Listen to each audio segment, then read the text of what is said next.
Olá,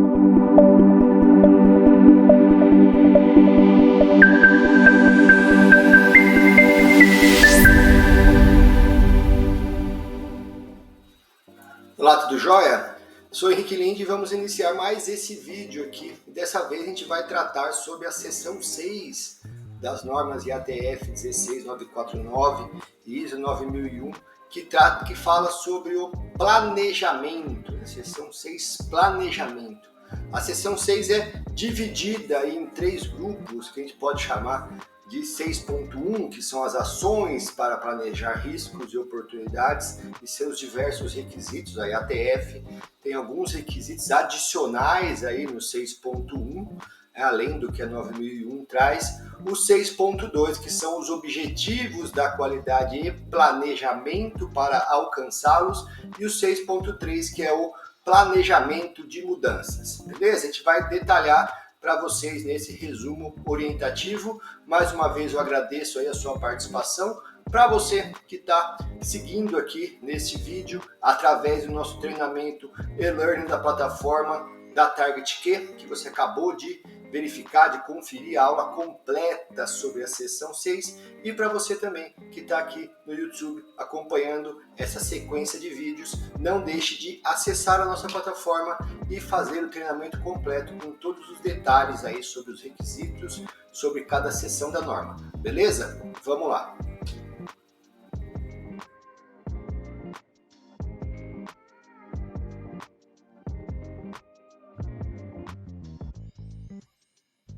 E para iniciar isso, ficar bem claro como a gente deve fazer isso, o que a norma realmente espera das organizações sobre ações para abordar riscos e oportunidades, primeiro vamos conceituar. Vamos conceituar o que é risco. Risco é o efeito da incerteza sobre o resultado esperado. Então a gente precisa entender que ações para abordar riscos são ações para onde a gente identificou, fragilidades dentro do nosso processo, dentro do nosso planejamento, dentro da nossa estrutura, do nosso sistema de gestão, e essa fragilidade pode gerar um efeito diferente do resultado esperado. E a gente aplica ações de risco, ações para mitigar, para reduzir, para eliminar esses riscos nestas fragilidades. A gente aqui na TargetQ desenvolveu esse esquema que você está vendo aqui na tela, onde a gente divide a abordagem de riscos em 3 estágios, e a gente entende aí que é o mais eficiente, o mais eficaz e eficiente para uma organização trabalhar muito bem esse requisito normativo. E a gente também entende que as ações para abordar riscos e oportunidades é ponto vital para o sucesso do sistema de gestão. A gente falou logo no início, lá nos vídeos anteriores, nas aulas anteriores, que um sistema de gestão já é uma grande ferramenta para análise e mitigação de riscos, porque ele é um conjunto de boas práticas essas que ajudam a organização a entregar os resultados que ela espera, ou seja, o risco já foi avaliado anteriormente e por isso se tornaram requisitos. Aqui nesse esquema a gente divide aqui os riscos que uma organização deveria analisar em 3 níveis, que seja o nível estratégico, o nível tático e o nível operacional. E o que isso quer dizer?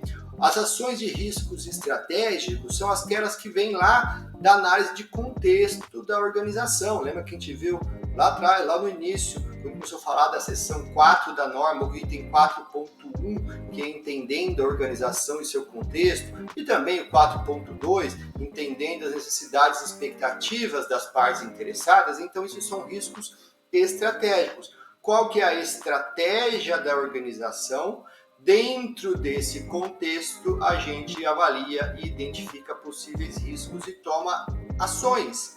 A direção, a organização define ações para mitigar esse risco, para se afastar desse risco ou para se aproximar das oportunidades. As oportunidades que estão alinhadas com a estratégia da organização. Então, esse é um nível que a organização deveria analisar riscos e oportunidades, que é no nível estratégico. Depois a gente tem o nível tático. O que é o nível tático? O nível tático é aquele onde a gente trabalha nos processos do sistema de gestão. Lembra que a gente falou que é super importante definir e identificar quais são os processos do sistema de gestão.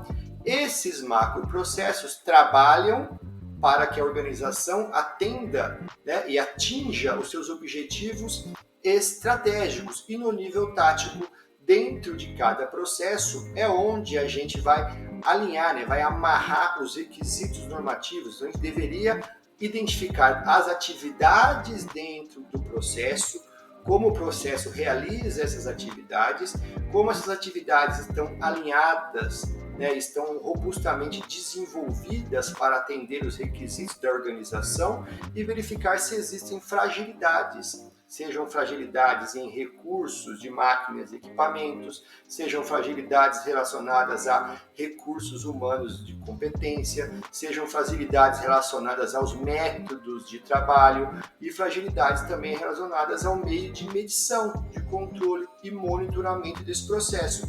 Esses 4 elementos, se você olhar lá no diagrama tartaruga, são os 4 elementos que influenciam os processos, que são as variáveis de um processo de gestão. Então, eu tenho que identificar dentro dessas variáveis do processo de gestão qual delas apresenta fragilidade que pode causar, aí, por exemplo, um distúrbio na atividade que vai gerar uma saída indesejada, uma saída não esperada, um resultado não esperado.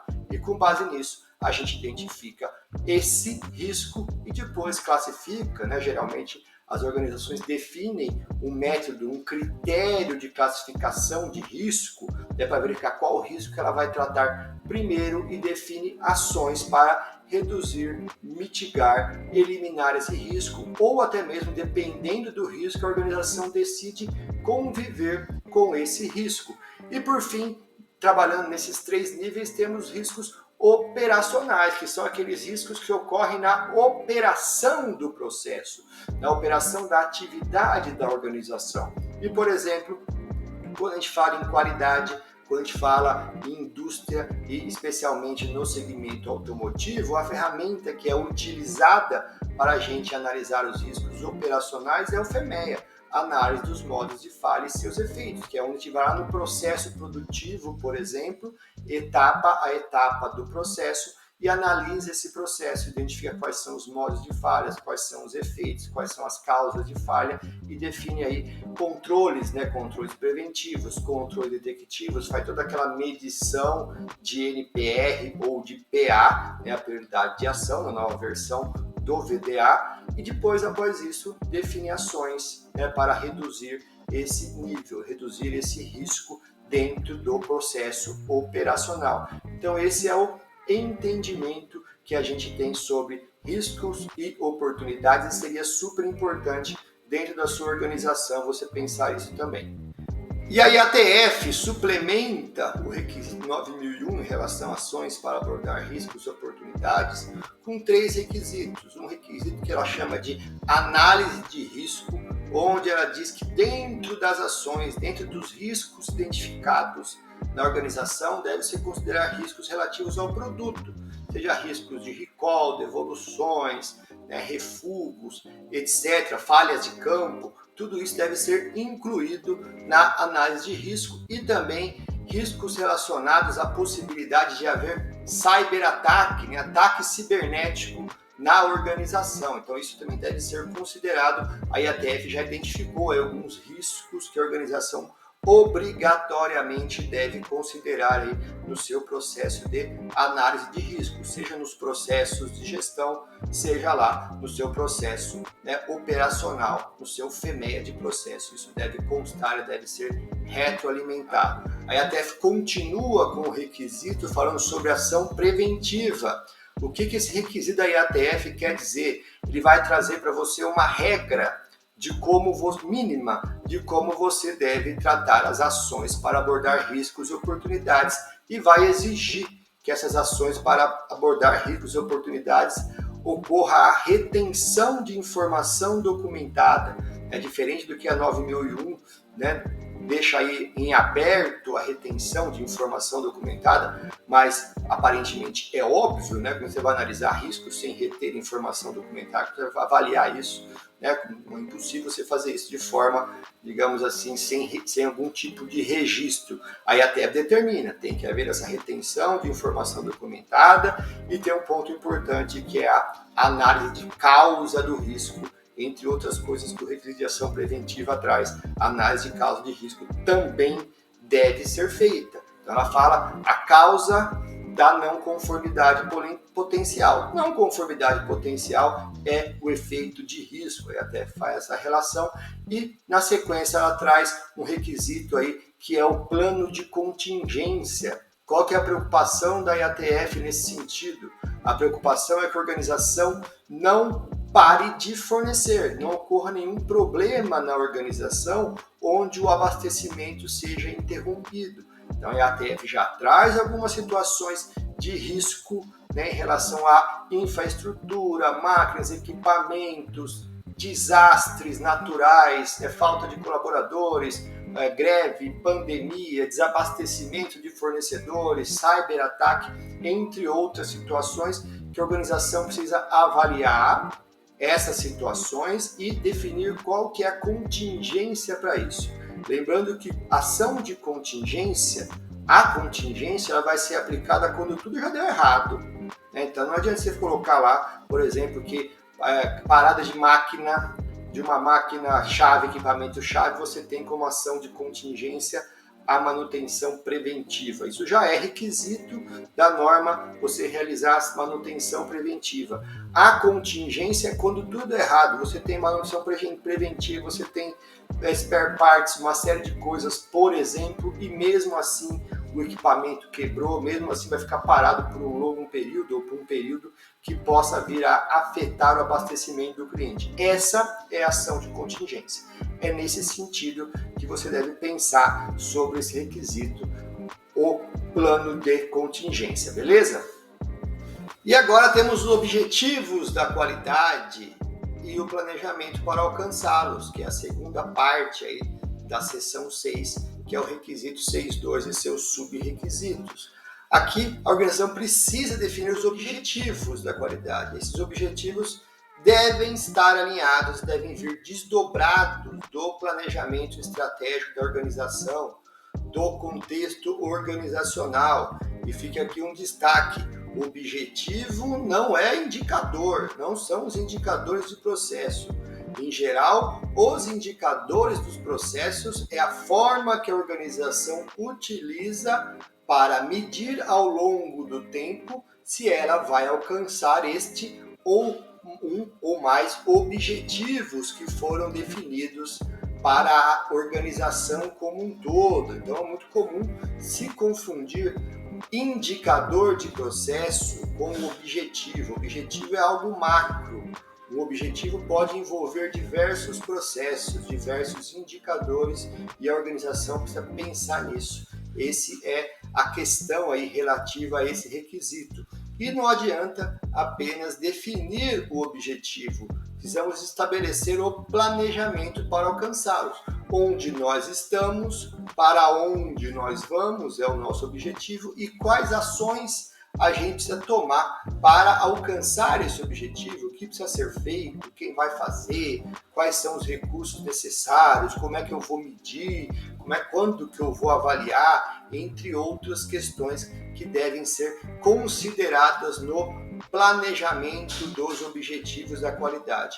A IATF complementa esse requisito com um suplemento da IATF dizendo que os objetivos da qualidade devem estar alinhados com os objetivos e metas aí estabelecidos pelo cliente. Então, se o cliente tem lá um objetivo, aí uma meta que ele estabeleceu, que ele acordou com a organização, relativa, por exemplo, ao índice de devolução, um PPM, o da organização tem que ser uma meta, um objetivo, né, ou mais apertado ou igual ao que o cliente estabeleceu. A gente não pode ter um objetivo que seja divergente daquele que o cliente estabeleceu para a gente como fornecedor atender e atingir, beleza? E agora o planejamento de mudanças. Lembrando que aqui é a primeira vez dentro da norma, neste requisito, que a gente vai falar de mudanças, mas a questão sobre o controle, o planejamento, como a gente garante que as mudanças sejam controladas e implementadas de forma correta dentro da organização, isso vai aparecer em outras oportunidades dentro da norma. Aqui na seção 6, o planejamento de mudanças, ele tem relação com a questão do sistema de gestão. Como que a gente planeja as mudanças na estrutura do sistema de gestão que a gente estabeleceu?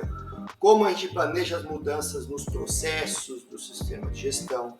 Como a gente planeja as mudanças dos métodos nos procedimentos? Como a gente planeja a mudança nos indicadores de processo?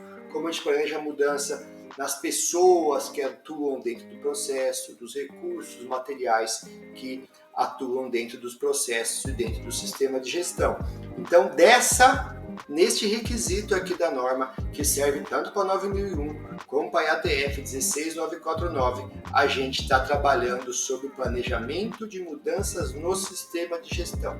Mais adiante, a gente vai ver se mudanças sobre os requisitos de produto, mudanças de projeto e desenvolvimento e mudança de processo de manufatura, quando a gente fala de IATF. Então é super importante dividir isso e saber onde a gente tem que olhar o requisito para a gente saber o que a gente tem que fazer em relação às mudanças. E planejar e controlar as mudanças é essencial para uma organização, porque grande parte dos problemas que ocorrem dentro de uma organização ocorrem devido a mudanças mal planejadas, mudanças onde os riscos não foram identificados, onde as situações não foram totalmente analisadas e não foi implementada uma mudança de modo que a organização consiga transpor este momento de alteração da sua estrutura, do seu sistema de gestão, sem que tenha prejuízos aí nesse sentido, seja prejuízo de desempenho, né, problemas com o cliente, problemas internos, etc. Beleza? Essa foi a seção 6. A seção 6, em termos de requisitos e quantidade de requisitos, não é uma seção muito longa, mas é uma seção que demanda aí um esforço muito grande da organização para atendimento, em especial no que se diz as ações para abordar riscos e oportunidades, né, que a gente falou, aquela estrutura que a gente sugere que a organização utilize, riscos estratégicos, riscos táticos, riscos operacionais, identifique esses riscos, elabore um método, uma forma de você conseguir analisar esses riscos, depois classificar esses riscos e oportunidades para você depois poder, quando aplicável, né, identificar quais são as causas do risco e, por consequência, as ações que vão eliminar ou mitigar esses riscos. Isso é de suma importância. E falando da IATF, ainda tem os suplementos da IATF, e um dos mais complexos, aí, mais importantes de serem atendidos, é o plano de contingência, sem dizer sobre os objetivos da qualidade e planejamento para alcançá-los. Porque uma organização que não estabelece claramente seus objetivos, ela não sabe para onde está indo e, por consequência, os times não sabem como vão colaborar para que a organização e para que todos os processos, né, trabalhem para que os objetivos estratégicos, né, para que as metas estratégicas da organização sejam alcançadas. Beleza? Vejo você na próxima, agradeço a participação e até mais.